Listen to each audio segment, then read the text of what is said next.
Les libéraux, le podcast qui revient sur le football de notre enfance. Les libéraux, le duel. Salut mes chers amis les libéraux, on se retrouve pour un nouveau podcast qui va faire date, j'en suis sûr. Déjà, je sais que vous êtes nombreux à nous avoir rejoints uniquement après la lecture du thème du jour et comment vous en vouloir. Nous allons essayer d'être à la hauteur du sujet que nous nous sommes imposés. Et quel sujet ? Fabio Cannavaro versus Alessandro Nesta. Concrètement, les libéraux, je m'adresse à notre génération. Si je vous dis défenseurs centraux mythiques et caractéristiques de notre époque, il y a Fabio Cannavaro, il y a Alessandro Nesta et il y a les autres. N'est-ce pas Tate, Gilles Christ et Nams qui sont avec moi aujourd'hui? Salut à tous. Salut à tous. Salut à tous. Gilles Christ, j'ai dit les deux joueurs les plus caractéristiques de notre époque, parmi les défenseurs centraux. C'est forcément les deux premiers noms qui nous viennent à l'esprit. Ils font partie de ces noms que l'on évoque quand on parle de nos défenseurs centraux de notre génération. C'est vrai que Cannavaro, c'est par rapport à son ballon d'or, et le nouveau mur de Berlin, le capitaine de l'équipe d'Italie en 2006, et aussi Alessandro Nesta qui était là en 2006, blessé, on va revenir dessus tout à l'heure, mais pour ceux qui connaissent les libéraux, on pu voir que nos premières photos de profil, c'était l'image de Nesta. Donc, pour nous, effectivement, ce sont des défenseurs qui évoquent une certaine culture de la défense et aussi une certaine idée du football que l'on aime chez les libéraux. Et ils font partie des plus forts de notre génération, évidemment. Ils font partie de ces joueurs qui ont continué ce cliché qui existe autour des Italiens qui savent si bien défendre ou qui ne savent que défendre. Et ce qui est intéressant avec ces deux joueurs-là, c'est que ce sont deux styles techniques de jeu très différents pour des défenseurs centraux. Je résume rapidement avant de vous donner la parole. On a un Cannavaro de son côté qui est quelqu'un de très athlétique, qui aime le duel, qui aime le marquage à la culotte, qui aime les tacles, qui s'exprime dans ce genre de situation. De l'autre côté, on a un Nesta qui lui préfère défendre debout, qui participe aussi activement à la construction du jeu grâce à des qualités de relance qui lui sont intrinsèques. C'est vraiment, entre guillemets, un libéraux. Et puis c'est aussi quelqu'un qui va éviter le contact, non pas parce qu'il en a peur, mais parce qu'il fait partie de cette culture qui refuse le tacle, parce que le tacle est une solution de dernier recours. Tate, je te donne la parole. Pour toi, dans quelle mesure ces deux joueurs sont différents et aussi dans quelle mesure ils se complètent dans leur profil? Tu viens un peu de l'expliquer, donc tu en as un aussi, j'ajouterais, très bon aussi sur le domaine aérien. Il adore ça.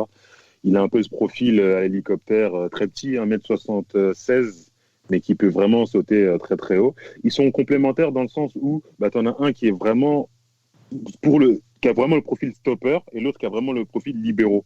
En France, on aime bien, de par le titre qu'on a gagné en 98, associer une défense avec un stopper qui a le profil Marcel Desailly et un libéraux qui a le profil Laurent Blanc. Et c'est en ça que ces deux-là sont complémentaires. C'est intéressant, Nams, parce que Cannavaro, quand on parle d'un défenseur stopper, comme l'a très bien dit Tate avec cet idéal qui est Marcel Desailly, qui est une montagne de muscles, Cannavaro, ce n'est pas une montagne de muscles. Non, Cannavaro, c'est pas une montagne de muscles. Cannavaro est un défenseur de petit gabarit qui n'hésite pas à aller au combat, qui aime tacler au sol, qui aime le duel, tant au sol qu'aérien. C'est un joueur qui se dépense énormément. Tandis qu'Alessandro Nesta, c'est plutôt un joueur qui a la lecture du jeu, qui lit le jeu, qui lui considère que s'il tacle au sol, c'est qu'il a fait une erreur. Il aime tacler debout, proprement, c'est à l'image de son jeu, à l'image de sa relance, à l'image du joueur élégant qu'il était.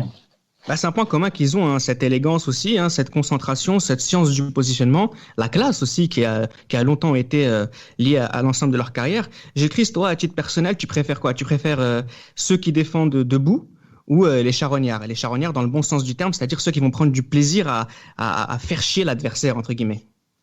C'est particulier parce que moi, quand je pense à Fabio Cannavaro du Mondial 2006 et aussi le Fabio Cannavaro qui est arrivé par la suite au Real Madrid, c'est un défenseur qui apprenait beaucoup, qui était une inspiration pour moi pour apprendre à défendre dans l'axe, malgré une taille moyenne que j'avais, un petit peu comme lui, pour défendre d'une certaine manière. Donc du coup, il avait été ceux que j'avais vus, notamment dans le positionnement des pieds, ne pas être sur les talons, etc. Donc c'était vraiment Cannavaro que j'avais vu, que je voyais, sur lequel je m'inspirais, parce que voilà, on a une morphologie assez similaire.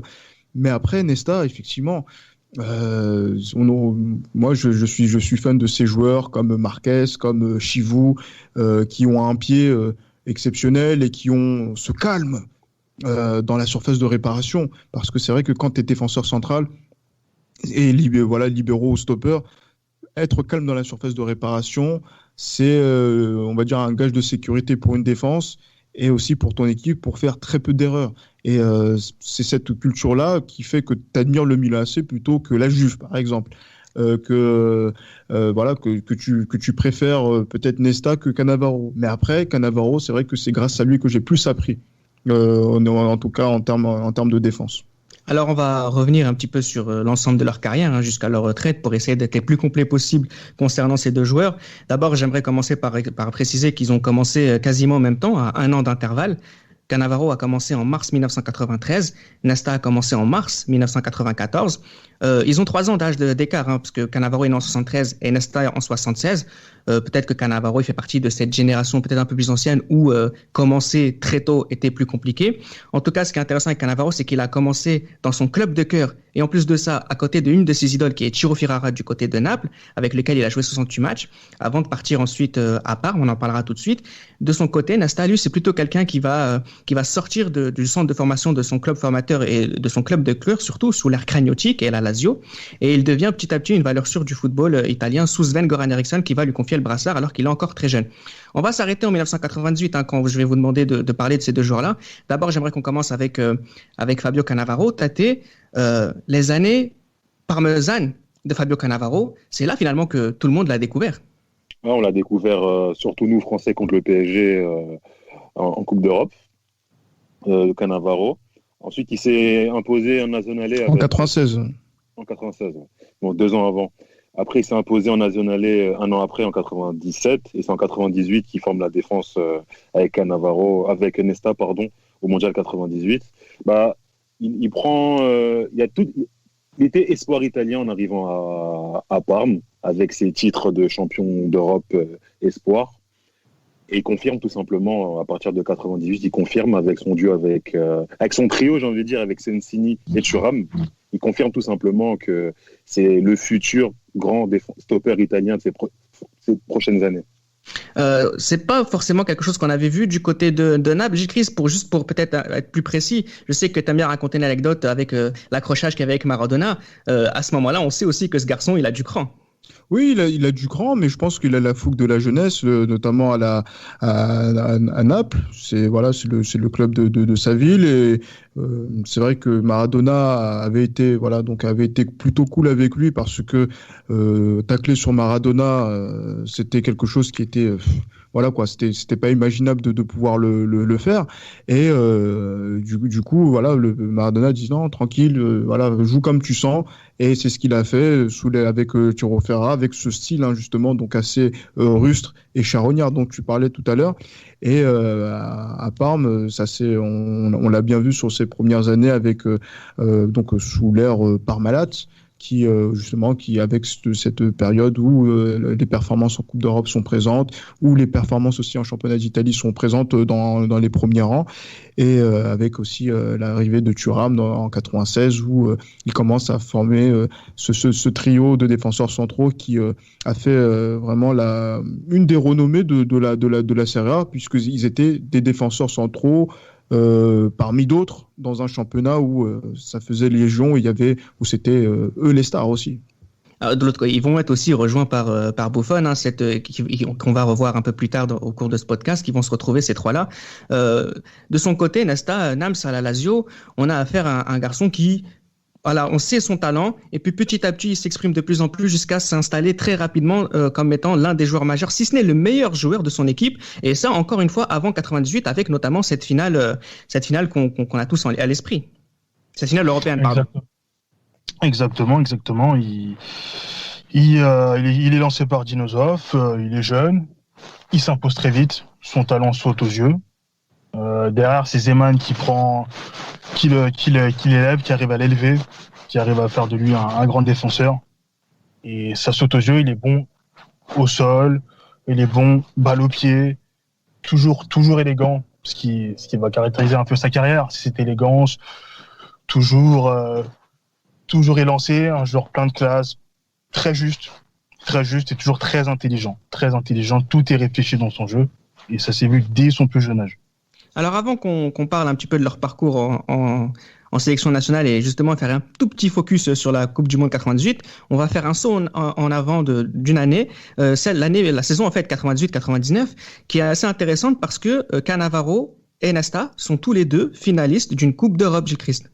Oui, ils sont tous les deux finalistes d'une Coupe d'Europe. La C2 pour Nesta à Birmingham contre Majorque, gagnée par la Lazio, et la C3 pour Cannavaro à Moscou face à l'Olympique de Marseille. Oui, voilà. Donc avec cette fameuse, j'ai en tête mais Laurent Blanc qui se loupe un petit peu sur le premier but, qui se loupe un peu beaucoup. Intéressant dans ce débat que ce soit Laurent Blanc qui se loupe, tu vois ce que je veux dire? Clairement, ça montre aussi que donc je sais pas si c'est une question de niveau, mais peut-être que la marche était trop haute. C'est vrai qu'avec Tato, on avait un petit peu discuté sur le fait qu'il a fait cette erreur aussi contre Parme, mais que contre le Paris Saint-Germain, c'était quelques semaines auparavant, il avait aussi été, on va dire, semi-responsable sur cette défaite au Parc des Princes. Ouais, il sort pas assez vite sur Simonet. Ah ben ça je pense que c'est un but qui a fait vraiment du mal à beaucoup de Marseillais à cette époque. Ah, ça. Et après, pour revenir aux deux, finale de Coupe d'Europe, pour Nesta, il gagne la dernière Coupe des Coupes. Lui, le capitaine, l'enfant de Cinecittà, qui était entièrement romanista, il était dans la seule famille laziale, qui remporte ce trophée, modèle, donc symbole d'un orgueil quand même pour ce club qui n'a pas énormément gagné en termes de titres sur la scène européenne comme sur la scène nationale. Et ça montre aussi la puissance qu'il y avait aussi donc à la Lazio, qui rate le titre à 1 ou 2 journées de la fin en 99 et qui va régler l'avenir par la suite. Et pour Parme, c'est encore cette reconnaissance avec les champions du monde Bogossian, Thuram et cette équipe incroyable qui a marché sur l'Europe et Bordeaux s'en souvient très bien. On s'en souvient tous extrêmement bien. On va revenir un petit peu sur leur parcours en sélection nationale. D'abord, j'aimerais préciser qu'ils sont tous les deux champions d'Europe U21 en 96. Donc, ça veut dire que ce sont deux joueurs qui se côtoient d'abord dans les rangs des fédérations italiennes, mais surtout que c'est des joueurs qui sont dans les fédérations italiennes depuis assez longtemps. Nesta est sélectionné dans le groupe italien pour l'Euro 96, même s'il ne joue aucun match à ce moment-là. Sa première sélection, il va la connaître en octobre 1996 pour les qualifications à la Coupe du Monde qui va suivre. Cannavaro va le rejoindre en janvier 97 pour sa première sélection. Et les deux sont titulaires à la Coupe du Monde 98. Tate, ils sont tous les deux les défenseurs centraux italiens de cette Coupe du Monde 98. T'en penses quoi de leur tournoi? Le tournoi, il est assez... il commence un peu péniblement contre le Chili. Bon, Cannavaro se fait battre à son propre jeu face à Salas. Mais ils sont tous les deux clairement établis en défense centrale, même devant le grand Bergomi. Et je dis bien le grand Bergomi, malgré que je sois supporter du Milan AC. C'est un super joueur. Et ils sont clairement établis en tant que défenseur central en sélection. Leur tournoi est plutôt correct. Pas bon, mais correct. Mais après, Nesta quitte le tournoi prématurément contre l'Autriche. On verra que ça va être quelque chose qui va le suivre très longtemps dans sa carrière, ça, de quitter prématurément un tournoi avec la sélection italienne. Finalement, le plus intéressant... Oui ? Ils sont mieux en 2000 qu'en 98.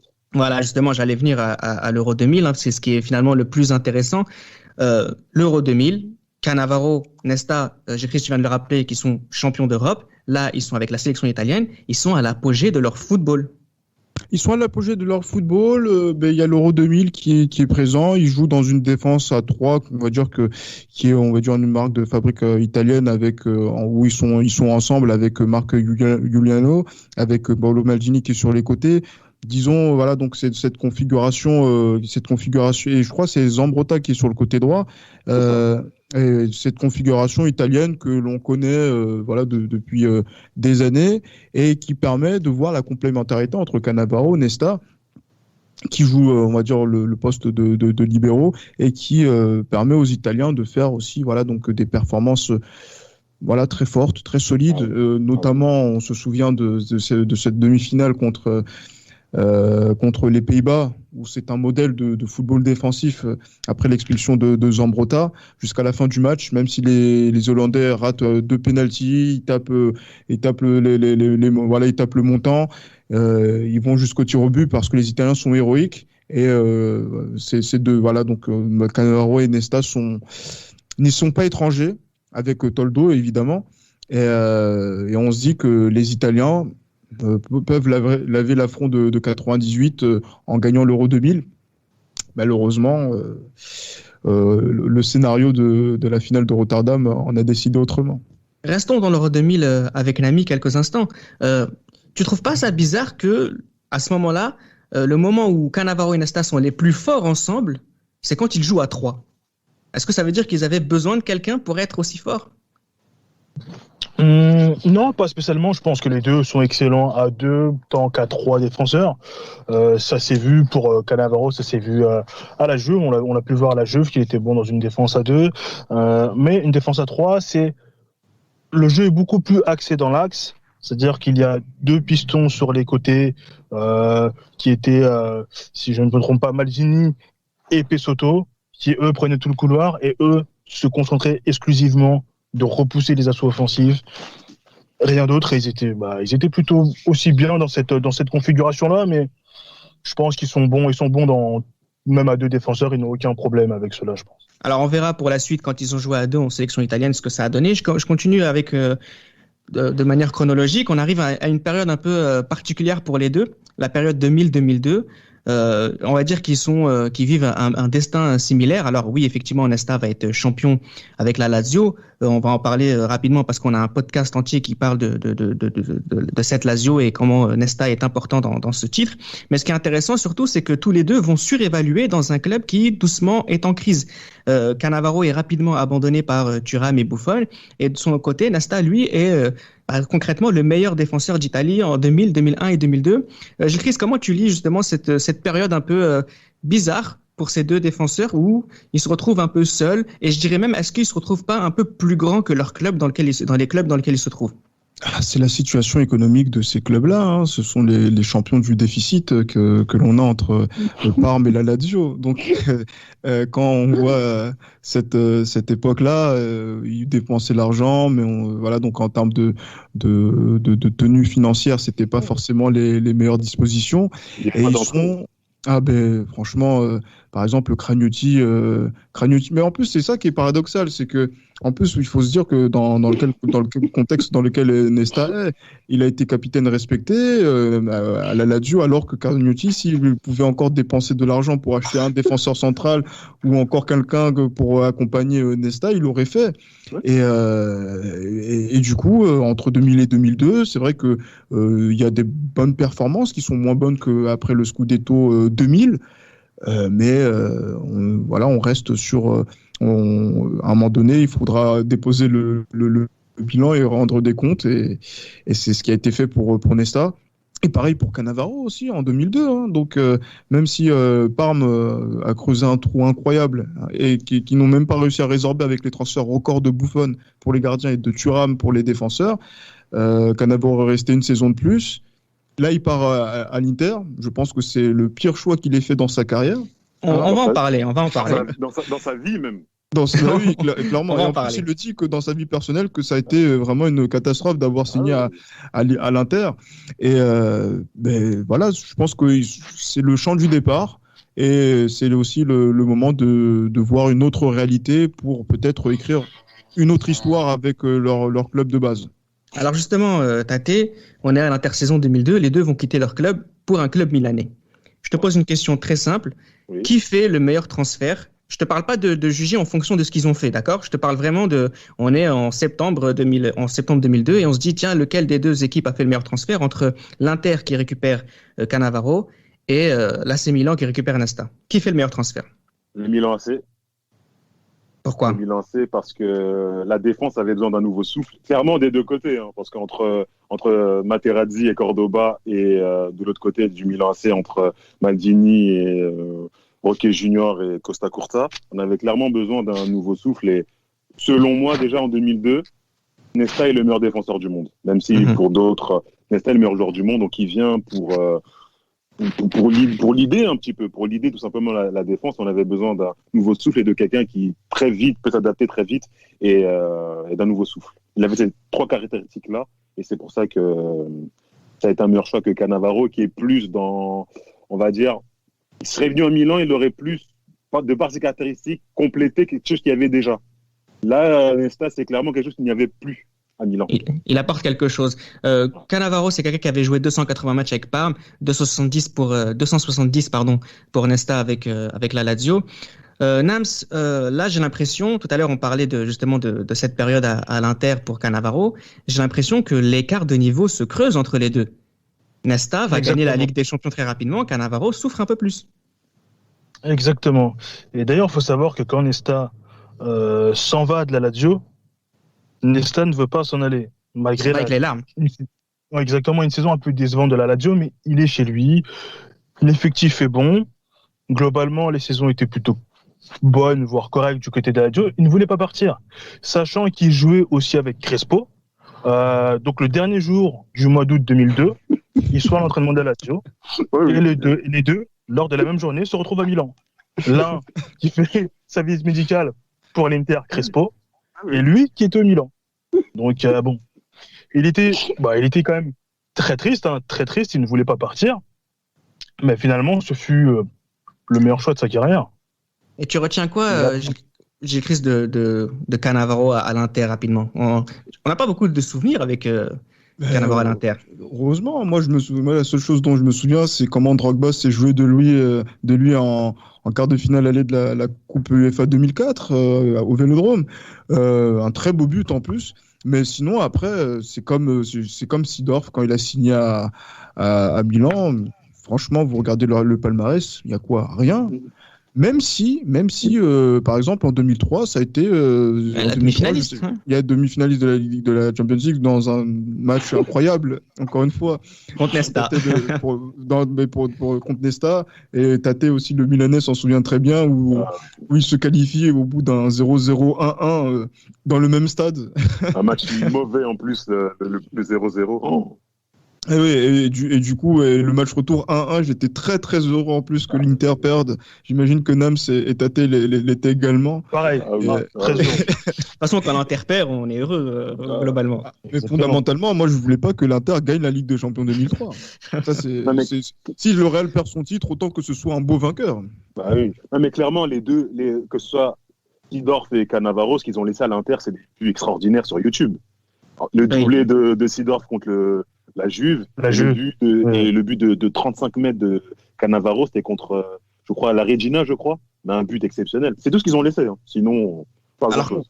Nesta, pour le coup, lui, qui n'a pas quitté, hein, mais ce que je veux dire, c'est que sur cette période 2000-2004 et notamment 2002-2004 où il est au Milan AC, il est systématiquement élu meilleur défenseur de la Serie A. Tate, tu as parlé du meilleur défenseur central au monde. Oui, effectivement, Nesta est peut-être sur ces 4 années-là le meilleur défenseur central du monde. Vous voyez quelqu'un d'autre lui passer devant? Oui, à partir de 2004, il y a un Anglais qui va chez Non, avant 2004. Avant 2004. Oui, entre 2000 et 2004. Alors avant 2004, il y en a un pour moi. Il y a des gens qui le tutoient avant 2004 quand même. Alors on va y aller doucement. Par exemple, toi tu penses à qui, Nams? Tu penses à Ayala, c'est ça? En 2001? Exactement. C'est à lui que je pensais. Ayala était excellent, mais vraiment excellent en 2001. Après, tout ce qui est 2002-2003, il est le meilleur. 2004 aussi, je pense. Et toi, Gilles Christ, tu penses que ce gap que j'avance, hein, qui est 2000-2004 ou 2001-2004, tu penses que c'est beaucoup trop long comme domination? C'est un peu long quand même, parce que c'est vrai que tu vois, il y avait des joueurs qui ont brillé en Ligue des Champions. Je pense à Yapstam, mais après bon, il a eu ses histoires de Nanderlund, ouais, pour encore une fois, ces Hollandais, ils sont incroyables avec ces histoires de dopage. Mais voilà, donc il y avait, je pense à Yapstam. Après, il y avait Rio Ferdinand qui pointait sur le bout de son nez avec Leeds et qui avait un transfert record. Mais après, c'est vrai que sur cette époque-là, la première saison à Manchester n'est pas une saison folle de sa part, loin de là, loin s'en faut. Et c'est pour ça que Nesta, voilà, fait partie de ces défenseurs-là. Et après, aussi le défenseur le plus cher du monde, hein, Lilian Thuram à l'époque, donc qui mérite d'être cité, même si c'est pas forcément le même registre, mais en termes de défense, il pouvait être dans les débats. Mais comme il était aussi latéral, donc c'est pour ça qu'on pouvait dire que Nesta est le meilleur central. Alors pourquoi je dis ça? C'est vraiment ce qui est important que les gens comprennent, c'est qu'effectivement, je fais exprès de dire ça parce que là, tu viens de citer énormément de noms, mais tu n'as pas cité Cannavaro. C'était vraiment pour préciser que sur cette époque-là, peut-être qu'il y a un écart qui se creuse entre les deux. On va continuer un petit peu à parler un peu des compétitions internationales qu'ils ont jouées sur ce laps de temps. Là, j'aimerais parler de la Coupe du Monde 2002 et de l'Euro 2004. Ce sont deux compétitions, catastrophiques de la part des Italiens, mais c'est aussi les compétitions dans lesquelles Cannavaro et Nesta composent la défense centrale titulaire et incontestable de cette équipe. J'ai posé une question très simple, peut-être un peu vicieuse. Chris, dans quelle mesure tu penses que Nesta et Cannavaro sont responsables de ces débâcles italiennes en compétition internationale? Non, ils ne sont pas forcément responsables. Eux, je pense que le premier responsable, c'est Giovanni Trapattoni, qui n'a pas su trouver l'animation, on va dire, offensive pour faire jouer cette équipe d'Italie qui était incroyable en termes de nom. Et surtout, le premier responsable pour moi sur le terrain, et là je pense que Tate n'est pas d'accord avec moi, c'est le joueur à qui on a donné les clés, Francesco Totti. Voilà. Quand on fait une stratégie comme Zeman en disant Totti, vous voyez que l'Italie fait 8e de finale en 2002 et premier tour en 2004. Avec un crachat de sa part. Avec un crachat suspendu, donc on ne peut pas mettre la faute sur Cannavaro ou Nesta. Ils n'ont pas pris énormément de buts en plus sur ces compétitions-là. C'est que ça s'est joué dans l'autre surface de réparation. Et je ne veux pas parler de Vieri, ce qu'il a raté contre la Corée en 2002, parce qu'après on va dire oui, l'arbitrage. Oui, si vous voulez, mais quand même.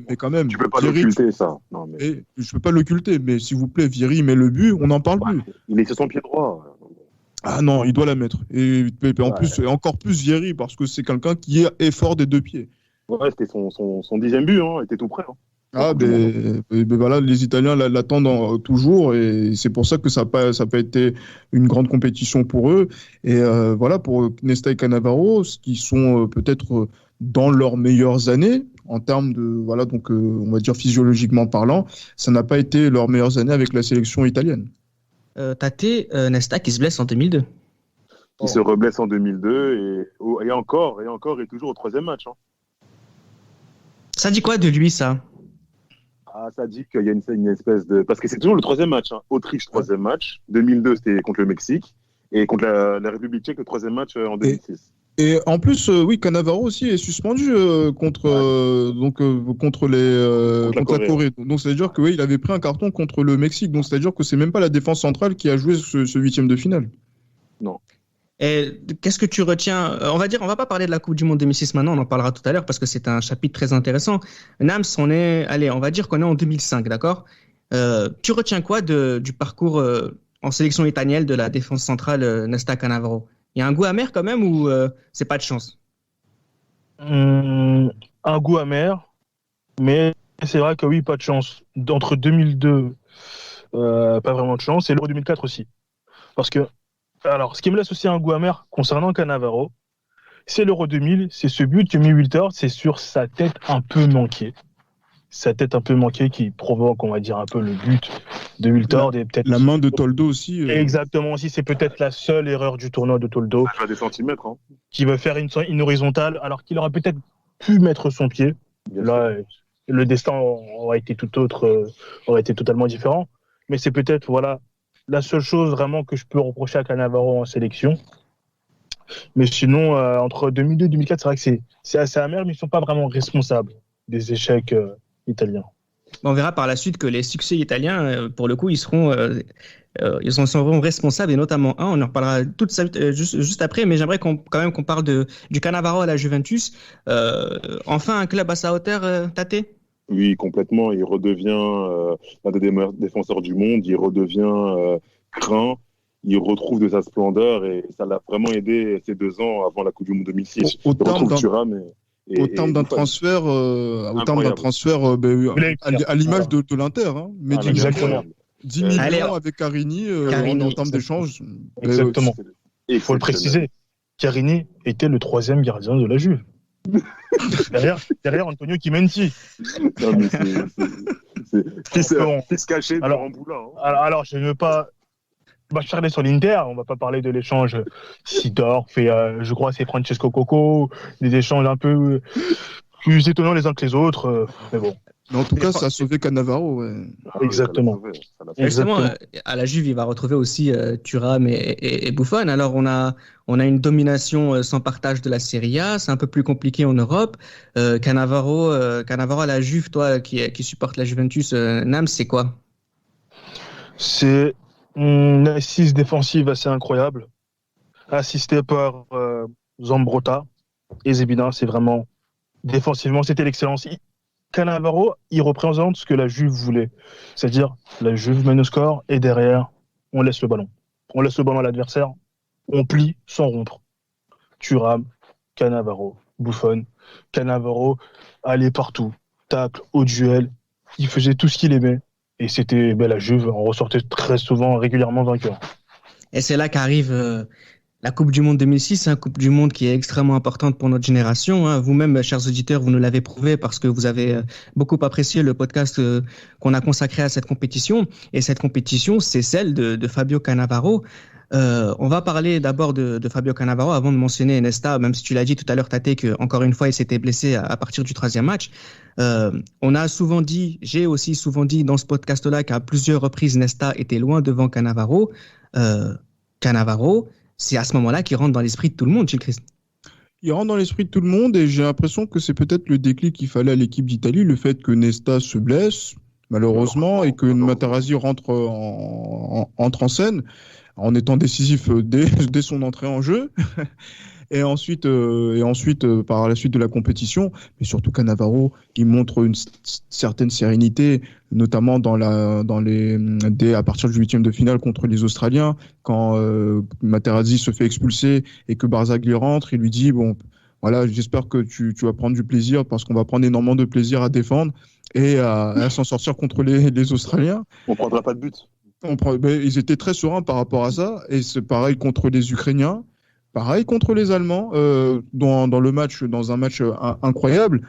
Et j'ai l'impression que Cannavaro, le fait qu'ils doivent mener et conduire la défense, donc c'est-à-dire conduire Buffon, conduire son partenaire qui est Materazzi, et aussi conduire l'animation défensive de l'équipe, ça l'a galvanisé. Et c'est pour ça qu'il gagne son surnom de nouveau mur de Berlin, surnom qui n'est pas usurpé dans un mondial en Allemagne. Tate, tout à l'heure, Nams a dit Cannavaro était excellent quand il s'agissait de plier sans rompre. C'est typiquement ce qui s'est passé dans cette Coupe du Monde. Moi, j'oublierai jamais cette image que j'ai à l'esprit d'un Cannavaro qui se tient les chevilles de fatigue dès les 15 premières minutes contre la France, et pourtant, il va faire 120 minutes de malheur extraordinaire. Donc, c'est vraiment quelqu'un qui fatigué, eh bien, en fait, c'est là qu'il est le meilleur. Exactement, il était vraiment, comme a dit Gilles Christ précédemment, il était tout simplement galvanisé lors de cette Coupe du Monde. Et il y a une facette de son jeu où il a excellé, qu'il n'a pas excellé auparavant, c'est que dans l'anticipation, il était vraiment, vraiment, vraiment très, très fort, Cannavaro. Et c'est pour ça qu'il est devenu mon exemple, Tate, c'est pour ça. Mais il a étudié les attaquants un par un, de façon que ce soit Viduka, Barros, Henry, Shevchenko, Klose, mais il les a. Mais Gian, il les a bouffés, tous un par un. C'est comme si, avant les matchs, 48 heures avant les matchs, il avait une photo d'eux avant de dormir, et il les a, mais c'était impressionnant dans le combat, dans l'anticipation. C'est comme le tacle de Thierry Henry dès les premières minutes de la finale. C'est comme s'il savait que Thierry Henry allait la laisser passer un tout petit peu pour s'ouvrir le champ du côté gauche, et il tacle directement. C'est impressionnant. Moi, il m'a impressionné du premier match au 7e match. C'est là qu'il gagne son ballon d'or ? Ah bah oui, complètement. Et il est mérité, il est 100% mérité. Même s'il y en a d'autres qui auraient pu l'avoir dans son équipe. On parlera du Ballon d'Or dans le prochain podcast. Hein. Restez fidèles, chers amis auditeurs, parce qu'on vous consacre un Culture Foot spécial Ballon d'Or. Mais effectivement, Cannavaro, il y a toujours un petit peu de débat autour de sa récompense, mais en vérité, si on creuse un peu, pas tellement, il fait pas partie de ces Ballons d'Or qu'on aimerait changer. Et effectivement, sur ces 7 matchs, Gilles Christ, Cannavaro mérite amplement son Ballon d'Or. Il fait un mois de juin-juillet incroyable. Il fait partie des meilleurs joueurs de la compétition. Il est juste derrière Zidane pour le meilleur joueur du mondial 2006. Zidane a fait cette sortie de piste que l'on connaît tous. Et il reste, il reste un joueur qui lève la coupe à la fin et qui a fait le tour du monde. C'est quand Cannavaro sur la petite table lève la coupe du monde et sacre toute une génération de champions italiens qu'on a tous admirés. Et le fait que ce soit le leader ce mois-ci dans cette Coupe du Monde, c'est quelque chose qui a été logique. Même si ça a été aussi pas mal discuté, on se disait alors oui Buffon, alors oui Pirlo, etc. Mais Cannavaro a fait l'unanimité du premier au dernier match, comme a dit Tate, et il a eu une expertise défensive que l'on n'a jamais vue dans une Coupe du Monde, que ce soit avant ou que l'on n'a jamais vu après aussi. Alors, c'est ça qui est intéressant avec cette Coupe du Monde, c'est parce que ça va aussi, on va dire, entre guillemets, résumer la carrière de Fabio Cannavaro et d'Alessandro Nesta, c'est-à-dire celui qui va exceller en sélection nationale et celui qui va exceller en club. Parce qu'effectivement, on va dire que la différence va se faire pour Cannavaro sur cette Coupe du Monde-là. En Ligue des Champions, on l'a vu un peu plus en difficulté comme son équipe, alors que Nesta, de son côté, finaliste de la Ligue des Champions 2003, finaliste de la Ligue des Champions 2005, finaliste de la Ligue des Champions 2007, finaliste et champion à chaque, oui, bien sûr, comme en 2003 et en 2007. C'est là, en fait, Nams, que tu vois que Nesta, c'est un grand joueur de club et que Cannavaro est un grand joueur de sélection. Alors, exactement. Nesta, il a vraiment confirmé qu'il était vraiment un excellent joueur de club. En club, il est excellent. En sélection, il a beaucoup joué de malchance.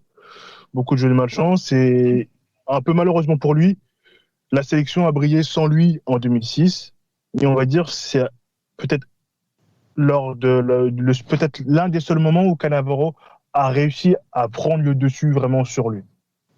Et continuons dans cette histoire de club. Après la Coupe du Monde, Cannavaro va signer au Real Madrid. Cannavaro au Real, Chris, c'est quoi? Toi qui suis de près ce club.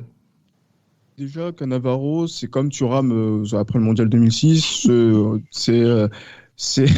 Non, parce que Tate rigole par rapport à Thuram à Barcelone.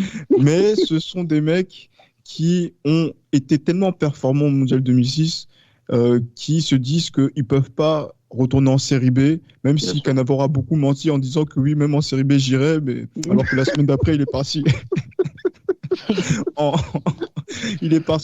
Espagne.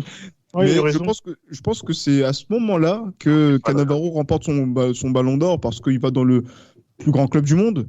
Et de cette expérience-là, c'est là où il va aller chercher les 2 titres officiels de champion qu'il a dans son palmarès. Je sais que je remue le couteau dans la plaie pour mes amis Juventini, mais effectivement, il gagne 2 championnats.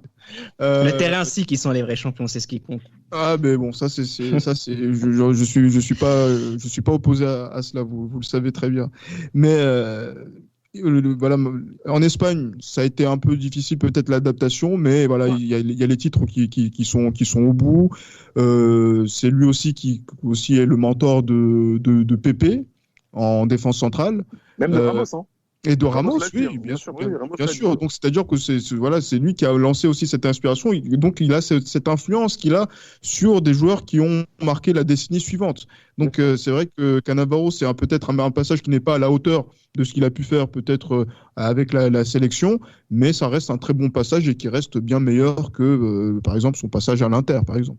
Alors après le Real, il retourne à la Juventus, peut-être pour se racheter. Mais ce que j'aimerais préciser aussi, là je vais donner la parole à Tate, l'écart de niveau qui existait entre Cannavaro et Nesta, à l'avantage de Nesta entre 2000 et 2004, en fait on le retrouve sur cette période entre 2009 entre guillemets jusqu'à 2011, où vous avez un Cannavaro qui va jouer difficilement à la 7e place de Serie A, alors que Nesta, mine de rien, alors il est champion en 2011, même si c'est un peu plus compliqué à titre individuel, mais quand même, on a des images de lui en Ligue des Champions, alors qu'on est déjà dans les années 2010, Tate.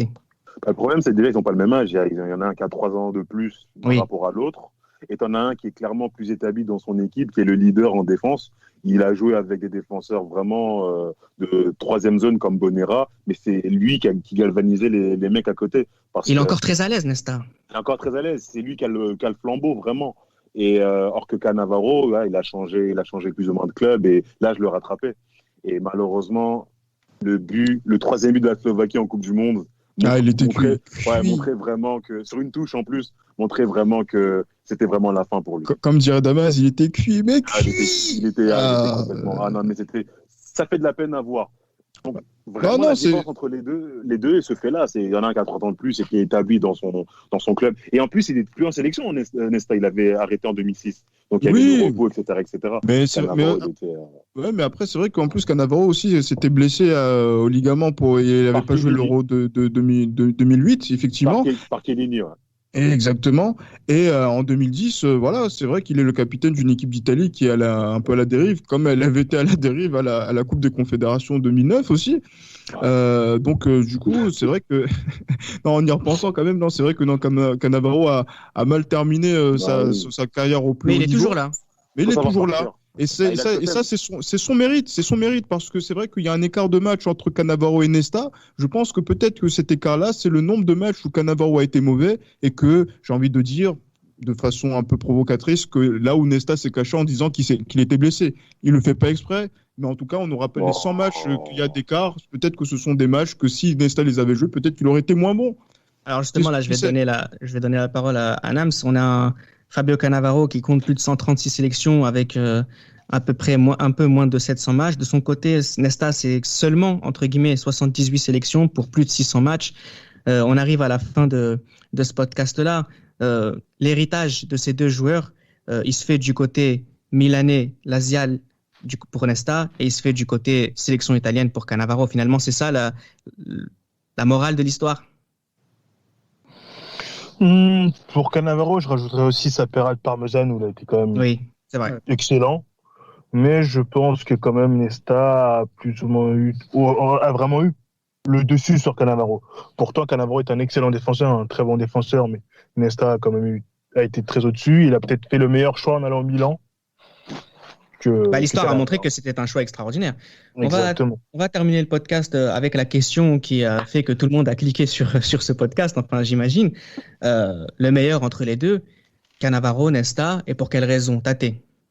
Nesta, parce que j'aime bien voir les joueurs qui ont la tête levée, élégants, et pour tout ce qu'il représente aussi pour le Milan et aussi pour la Lazio, pour tout l'ensemble de sa carrière.